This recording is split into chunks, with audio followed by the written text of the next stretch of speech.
Marks یا مارکسی نظریے یا مارکسی نظریے سے ابھرنے والی جو ایک سیاست ہے سیاسی جدوجہد ہے اس کی جتنی مخالفت ہوئی ہے حکمرانوں کی سطح پہ اور ریاست کی سطح پہ، اس سے یہ ظاہر ہوتا ہے کہ یعنی کہ وہ کتنی اہمیت کا حامل شخص تھا، کہ اس کے فلسفے کو کتنا مطلب اس کو خطرناک سمجھا گیا حکمران بحیثیت مجموعی نے، اور اس کے علاوہ بھی ایک دیکھنے کا سمجھنے کا ایک پورا تصور کائنات ہے کہ جو انسانی تاریخ ہے، مطلب بے شک آپ اگر مارکس کے نظریات اور اس طرح اس سے ابھرنے والی سیاست سے متفق بھی نہ ہوں، لیکن میرا نہیں خیال ہے کہ کوئی بھی دنیا کا فلسفی ہو، اسکالر ہو، لکھاری ہو، وہ اس چیز سے انکار کرے گا کہ مارکس کا جو تصور کائنات ہے یا جو تاریخ کا جو اس کا جو تھیوری ہے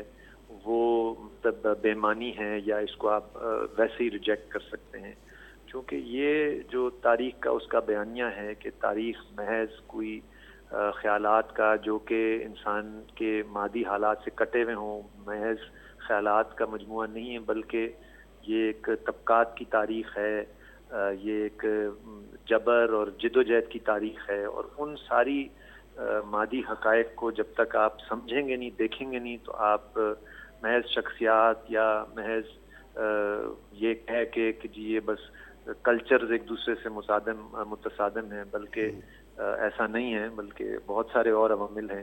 تو ہر حوالے سے مارکس کا فلسفہ، مارکس کی شخصیت اور مارکسسٹ سیاست نے اس جدید دنیا کو بہت زیادہ متاثر کیا ہے۔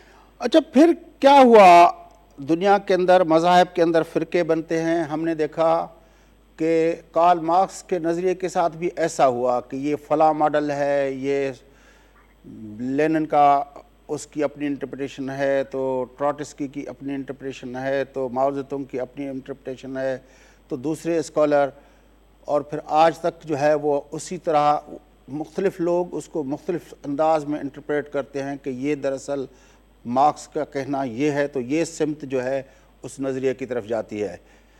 اس کی کیا وجوہات؟ بالکل یہ بات تو آپ کی صحیح ہے کہ مارکسی یعنی کہ خود فلسفے کے اندر بہت سارا مختلف اس کی شکلیں ہیں، دھڑے بھی آپ کہہ سکتے ہیں، اختلافات ہیں، اور جب آپ سیاست میں آتے ہیں تو کسی حد تک فرقہ واریت تک بھی بات جا سکتی ہے، اور اس میں تو کوئی شک نہیں ہے، یہ بھی ایک حقیقت ہے جس کو تسلیم کرنے کی ضرورت ہے۔ اس کی وجہ تو بہت ساری ہو سکتی ہیں۔ ایک تو وجہ یہ ہے کہ جو آپ نے ٹراٹسکی کی مثال دی یا اس طرح، وہ تو روس کی ایک مثال تھی کہ روس میں انقلاب برپا ہوا، سوویت یونین کا قیام عمل میں آیا، اور پھر اس کے بعد اس انقلاب کو آگے بڑھانے کے حوالے سے یا یعنی کہ اس ریاست لیکن خود ٹراٹسکی کو چھوڑے روزا لیکزمبرگ اور اس لینن کے اندر جو اختلافات تھے، بے شک بالکل، وہ بھی ایک حکمت عملی کی کا اختلاف تھا۔ روزا کا یہ خیال تھا کہ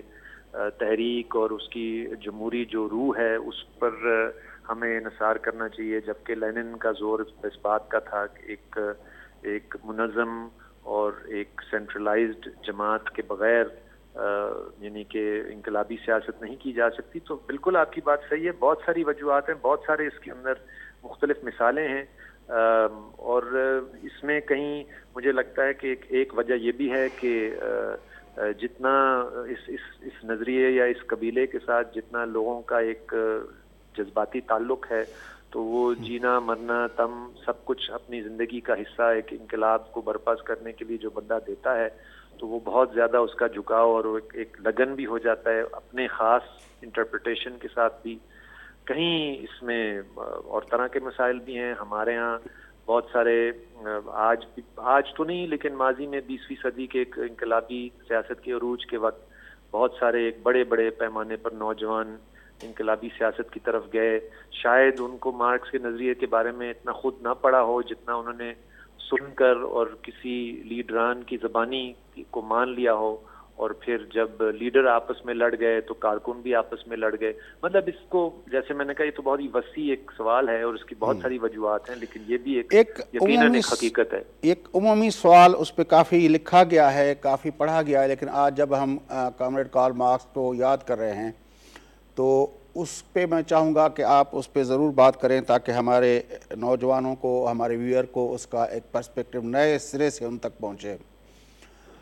کامریڈ کارل قومی مارکس نے سوال کہا تھا کہ جو انقلاب آئے گا ان ملکوں میں آئے گا جو ممالک صنعتی طور پر بہت ہی آگے جا چکے ہوں گے، لیکن اس وقت کا نیم صنعتی جو اپنا سماج تھا روس کا، وہاں پہ لینن نے آ کے انقلاب برپا کیا۔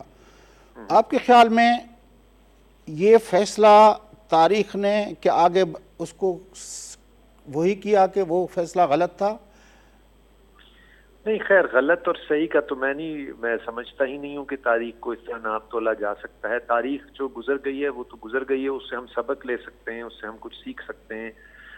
دیکھیں، ایک لینن نے انقلاب برپا کیا، وہ اور اس کی جماعت اور اس دور کے عوام کا کمال تھا کہ جس طرح مرضی کے حالات میں بھی انہوں نے ایک انقلاب برپا کیا۔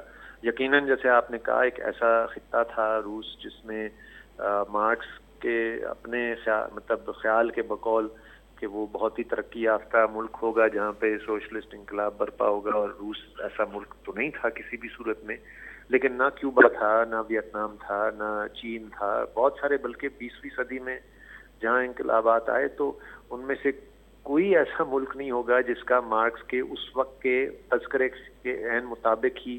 اور یہ بھی آپ ذہن میں رکھیں کہ مارکس نے زندگی کے آخری حصے میں 1870 اور 80 کی دہائی میں، ان کے وفات سے پہلے، انہوں نے خود اس طرح کے خیالات پر نظر ثانی کرنا شروع کی تھی کہ یہ ضروری نہیں ہے کہ تاریخ ایک ہی رخ میں چلے اور ایک ہی انداز میں، یعنی کہ ایک انقلاب ہو یا مجموعی طور پر تبدیلی کا عمل ہر جگہ، ہر علاقے، ہر خطے کا اپنا ایک منطق ہے۔ اور یہی سیاست، اسی کو کہتے ہیں سیاست، جہاں مارکس کی نظریہ ایک، آپ سائنس کی حیثیت آپ اس کو دے سکتے ہیں، لیکن سیاست تو ایک فن ہے کہ کون سے موقع پہ کس طرح کا آپ بڑے حاصلات کو ممکن بنا سکتے ہیں۔ تو میرا خیال ہے کہ یہ مارکسی پالیٹکس، مارکسی نظریات اور مارکسی فلسفے کے اندر بحثیت مجموعی ان دونوں چیزوں کی گنجائش ہے۔ اچھا، پھر جس طرح آپ نے کہا کہ 20ویں صدی جو تھی اس میں انقلاب آئے، روس کا انقلاب، پھر وہ سوویت یونین بنا، چین، اور پھر جس طرح آپ نے ممالک گنوائے، پھر سیکنڈ ورلڈ وار کے بعد تو جو ہے وہ امپوزیشن بھی ہوئی اپنا، خاص طور پر ہمارے ایسٹرن یورپ کے اندر جو ہے اسٹالن کے دور کے اندر۔ لیکن پھر اچانک یہ ہوا کہ وہ جو ممالک تھے، خاص طور سوویت یونین ڈھہ گیا، اس کے بعد یہ ساری دنیا کے اندر یہ جو موومنٹ تھی جو اپنا مارکس اور لیفٹ کی، اس میں وہ دم نہیں رہا، یہاں تک کہ ہمارے پاکستان کے اندر بھی اس کا امپیکٹ ہوا۔ خود ہندوستان کے اندر دیکھیں تو کیرالہ اور ویسٹ بنگال جہاں پہ ہمارے کامریڈ لوگ جو ہیں وہ ہوتے تھے، وہاں پہ ممتا بنرجی جیسے لوگ آ گئے۔ تو یہ فینومینا، اس کو کس طرح دیکھا جائے؟ کارل مارکس کے نظریے کے فیلیور کے طور پر دیکھا جائے، یا اس کی امپلیمنٹیشن کا جو عمل تھا اس کے فیلیور کے طور پر دیکھا جائے، یا کس طرح دیکھا جائے؟ نہیں، بالکل یہ فرق کرنا بہت ضروری ہے کہ دیکھیں، ایک سیاسی تجربہ ہے یا ہوتا ہے، اور وہ صرف سوشلزم کا جو ریاستی یا جو 20ویں صدی میں تجربہ تھا، صرف وہ نہیں، اور بہت سارے اور تجربات ہوئے ہیں اس جدید دنیا میں، اور کئی کامیاب ہوتے ہیں، کئی ناکام ہوتے ہیں۔ جو آپ نے جیسے ذکر کیا کہ وہ ریاستیں جو کہ سوویت یونین سمیت جو بکھر گئیں، تو صاف ظاہر ہے ان کی کوئی اندرونی خامی اور ان کے کوئی مسائل تھے، اس پہ بہت تفصیل میں پھر سے جانا پڑے گا کہ وہ کیا تھے، لیکن وہ ایک سیاسی تجربات تھے۔ جہاں تک مارکس کے نظریے کا سوال ہے، سرمایہ داری کے حوالے سے، جیسے میں نے کہا مجموعی طور پر تاریخ کے حوالے سے، خود یعنی کہ جدید سماج اور ریاست کے حوالے سے، وہ تو کسی ایک سیاسی تجربے سے تو وہ نظریات یا وہ فلسفہ جو ہے نا بے معنی نہیں ہو جاتا، بلکہ آپ اگر حال میں دیکھیں گے تو 2007-8 کے بعد جب کہ دنیا نے ایک عالمی مالیاتی بحران کے نام سے جو ایک پورا جھٹکا لگا، اور پھر سے کرونا کی وجہ سے جو آج سے سال ڈیڑھ پہلے پوری دنیا کی معیشت تقریباً بند ہو کر رہ گئی تھی لاک ڈاؤنز کی شکل میں، تو اس کے بعد تو سرمایہ دارانہ نظام کے بارے میں اور سرمایہ دارانہ نظام کے اندرونی مسائل اور تضادات کے حوالے سے مارکس کے فلسفے، مارکس کی تحریریں، مارکس کی طرف نئے نوجوان ایک نسل کی توجہ اور بڑی ہے، تو تجربے آئندہ بھی شاید ہوں. دیکھیں روس کے انقلاب سے پہلے 1870 میں پیرس کمیون کا بھی تجربہ ہوا، وہ بھی ناکام ہوا. شاید آئندہ بھی کوئی اس نظریے سے متاثر ہو کر کوئی تجربہ کرے. ہم یہاں پہ بھی شاید کر پائیں پاکستان میں. ہماری تو کوشش آج بھی ہے کہ ایک نیا تجربہ کیا جائے، شاید وہ بھی ناکام ہو، لیکن وہ فلسفہ اور اس سے جڑی ہوئی جدوجہد ہے، وہ کوئی ہمیشہ کے لیے کسی ایک خاص تجربے کے ناکامی سے وہ پورا فلسفہ بے معنی نہیں ہو جاتا. جس ریسیشن کی بات کی آپ نے 2007-8 کا، اور اس سے پہلے بھی ہم نے دیکھا تھا کہ 1929 کے اندر بھی شاید ایک گریٹ ڈپریشن آیا تھا، اور پھر کرونا کا جو آپ بتا رہے ہیں. لیکن سرمایہ داری نے ہر اس بحران کے بعد اس کا حل اپنے اندر سے نکالا ہے. جس طرح وہ اپنا 29 کی گریٹ ڈپریشن تھی تو وہاں سے بھی ان لوگوں نے نکال دیا تھا. سیکنڈ ورلڈ وار کے بعد بھی جو ہے وہ آپ کو پتہ ہے کہ کس طرح وہ نکلے تھے. اب جو ہے اپنا جب 2007-8 کا جو تھا، جب براک اوباما امریکہ کے پریزیڈنٹ بنے تھے، تو اس کے بعد بھی ہم نے دیکھا کہ بیل آؤٹ پیکیجز دے کے کارپوریشنز کو تو ان لوگوں نے ڈگر پہ ڈال دیا نا. بالکل صحیح آپ کہہ رہے ہیں. دیکھیں اس میں تو اگر ہم آج کی دنیا کو دیکھیں گے تو جیسے آپ نے پہلے بھی حوالہ دیا کہ 20ویں صدی میں جب تک سوویت یونین تھا اور پوری دنیا میں جس کو ہم سوشلسٹ بلاک کہتے ہیں تو اور حالات تھے، اور اب 30 سال اس بات کو گزر گئے ہیں کہ سرمایہ داری پوری دنیا پر حاوی ہے. بشمول آپ دیکھیں گے چین، جہاں پہ آج بھی کمیونسٹ پارٹی برسر اقتدار ہے، تو اس پر بڑی بحث ہے خود بائیں بازو کے حلقوں کے اندر کہ چین کس حد تک آج بھی اندر سے اس کو آپ اس سے سماج کو، نظام کو سوشلسٹ کہیں گے یا نہیں کہیں گے، اس سے قطع نظر. یہ آپ کی بات درست ہے کہ مجموعی طور پر عالمی سطح پر سرمایہ داری بہرحال تمام تر تضادات کے باوجود قائم ہے، اور بہت قریب میں، مستقبل قریب میں نظر نہیں آتا کہ وہ سسٹم کوئی ریپلیس ہو جائے گا. لیکن ایک چیز ذہن میں رکھیے جو کہ شاید مارکس کے دور میں اتنا کوئی اہم نہیں تھا، وہ یہ ہے کہ اب اس سسٹم نے اس انسانیت کو اور اس سیارے کو اس نیچ تک پہنچا دیا ہے کہ کلائمیٹ چینج اور گلوبل وارمنگ کی شکل میں اب یہ بھی یقینی نہیں ہے کہ آج سے 2-4 نسلیں بعد یہ پلانٹ بھی قائم رہے گا. تو بے شک ابھی تو کوئی ہمیں فوری طور پہ تو مطلب اس سسٹم کی ریپلیسمنٹ اگر نظر نہیں بھی آ رہی، تو میری امید بھی ہے اور مجھے نظر بھی آتا ہے کہ پاکستان سمیت دیکھیں پاکستان میں بھی اب 60-65% آبادی نوجوانوں پر مشتمل ہے. جیسے جیسے تضادات بڑھیں گے، میرا تو یہ اندازہ ہے اور مجھے آج کی جن حالات سے اندازہ بھی ہوتا ہے، خود پی ٹی آئی کی وہ جماعت جو آج سے 2-2.5 سال پہلے نوجوانوں کا نعرہ لگا کر بڑی مقبول ہوئی تھی، نوجوان اس کو جو ہے نا بہت جلدی سے اس سے مایوس ہو رہے ہیں. تو یہ اب وہ تضادات ہیں جہاں سے ہم نے بات شروع کی تھی، جس کا مارکس نے آج سے 150 سال پہلے تذکرہ کیا تھا، وہ جیسے بڑھیں گے اور ہمارا کام ہے ان تضادات کو نمایاں کرنا اور ایک متبادل طرز سیاست کے لیے امکان پیدا کرنا. پھر اس کے بعد وہ معروض ہے، اور جو جیسے میں نے کہا وہ موقع ہے، وہ مرلہ ہے. جیسے ایک زمانے میں لینن نے ایک موقع مرلے پر کچھ کیا، تو آنے والے وقت میں پھر ہو سکتا ہے. لینن، جو آپ نے نوجوانوں کی بات کی عاصم سجاد صاحب، نوجوان تو اس وقت واقعتاً پوری دنیا کے اندر مختلف چیزوں سے متاثر ہو رہے ہیں. نوجوان تو جو ہے وہ دیکھیں کہ جو اتنی بڑی بڑی عالمی لیول کی ٹیررسٹ آرگنائزیشن بن گئی ہیں، فنڈامنٹلسٹ بنیادوں پہ، اپنا مذاہب کے نام پہ اور دوسروں ناموں پہ لوگ تو اس سے بھی جڑ رہے ہیں.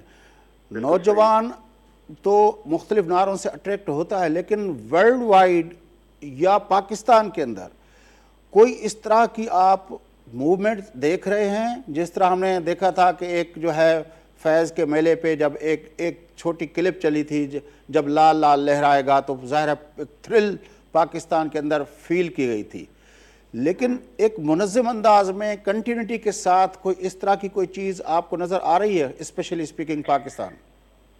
دیکھیں ساتھی، میں تو ظاہر ایک خود بھی صرف کوئی پڑھنے لکھنے کی حد تک تو نہیں ہوں، میں خود بھی ایک سرگرم سیاسی کارکن ہوں. اسی لیے تو آپ سے بات ہو رہی ہے.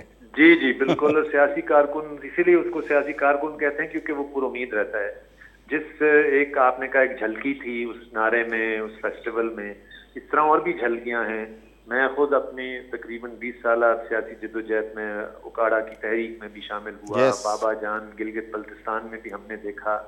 ہم نے اسٹوڈنٹ سالیڈیرٹی مارچز, عورت مارچز, یعنی کہ ایک نئی نسل ایک اپنے انداز میں ایک نئے طریقے سے اپنا سیاسی اظہار کر رہا ہے. یہ آپ کی بات بالکل درست ہے کہ پاکستان میں بھی بیشتر جو نوجوان نسل ہے وہ پھر بھی ظاہر ہے چونکہ ریاست کی سرپرستی میں جس طرح کے نظریات کو پروان چڑھایا گیا, آج بھی آپ دیکھ رہے ہیں ٹی ایل پی کا وجود ہے, بہت سارے اور بھی اس طرح رجت پرست رجحانات ہیں, اس سے تو کوئی انکاری کوئی بھی نہیں ہوگا.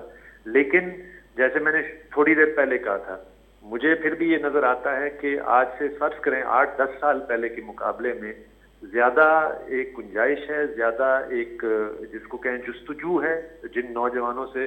اور میں چونکہ استاد بھی ہوں تو بہت سارے مختلف طرح کے نوجوانوں سے واسطہ پڑتا ہے, اور اب سوشل میڈیا میں چیزیں اور زیادہ آسانی سے گردش بھی کرتی ہیں, تو وہ رائٹ ونگ آئیڈیاز اپنی جگہ, ان کی ہیجمنی اپنی جگہ, لیکن اس سماج سمیت پوری دنیا میں بائیں بازو کے آئیڈیاز بھی کامریڈ آپ کو کامریڈ کارل مارکس کی سالگرہ کی مبارک ہو, اور آپ کی بڑی مہربانی, آپ نے ہمیں ٹائم دیا. ناظرین, ڈاکٹر عاصم سجاد صاحب ملک جا معروف دانشور پولیٹیکل ایکٹیوسٹ اساں گڈ ہوا گفتگو تاں مدین سگڈ پروگرام جو وقت پورو تھے تو پنجے میزبان فیاض نائچ کی اجازت سدائیں گڈ.